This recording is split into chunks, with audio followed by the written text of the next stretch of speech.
What's up mga kamoto? Ang gaganda ng mga bulaklak oh. Valentine's nga pala ngayon. It's February 14, 2026. Valentine's Day. At syempre, sakto. First year anniversary ngayon ni Valentin. Yun oh. Woo! Isang taon na si Valentin. 1 year na ang ating Easy Ride 150 Fi. And 1 year na rin natin ginagamit sa mga racket natin at kasama sa mga rides, malayo man o malapit. Talaga namang hinahatid tayo ng safe ni Valentin. Yun no? And para doon sa mga hindi nakakaalam, yun pala ang isang dahilan kung bakit Valentin ang pangalan ng ating Easy Ride. Dahil saktong February 14 o Valentine's Day natin nabili si Valentin. Talaga namang swabing-swabe pa rin at napaka-smooth pa rin gamitin itong ating ER150. And sa awa ng Diyos, wala pa namang nagiging major problem. Hindi pa tayo pinapasakit ng ulo at hindi pa rin tayo ipinapahiya ng ating ER150. At talaga namang nakikipagsabayan din naman siya. Kaya sulit na sulit talaga ang kanyang presyo. And last week nga pala mga kamoto ay nakapagpa-change oil tayo.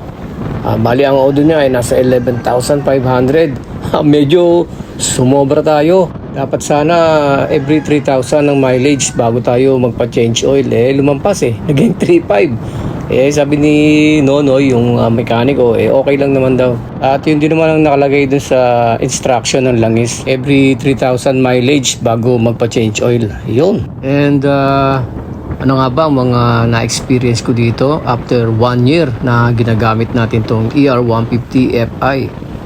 So far, wala naman talaga naging problema maliban lang doon sa dalawang issue. Bale, yun yung common issue talaga ng Easy Ride Yung madalas ko nababasa sa mga group.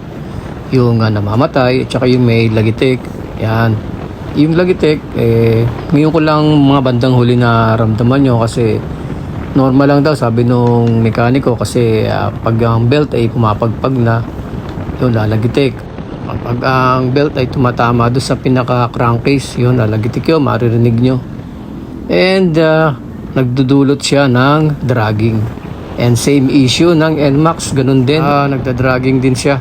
At doon naman sa namamatay, ang isang cause niya ay maluwag yung ignition coil. So kailangang isuksok talagang maigi para hindi lumuwag.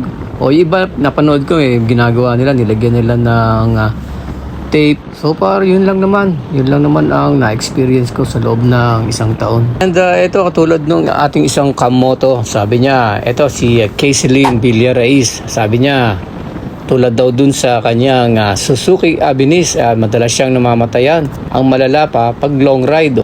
Branded yang Suzuki, isa sa Big 4 yan, Yamaha, Suzuki, Honda at Kawasaki. So yun lang muna mga kamoto at i-update ko na lang ulit kayo sa ating mga susunod na video.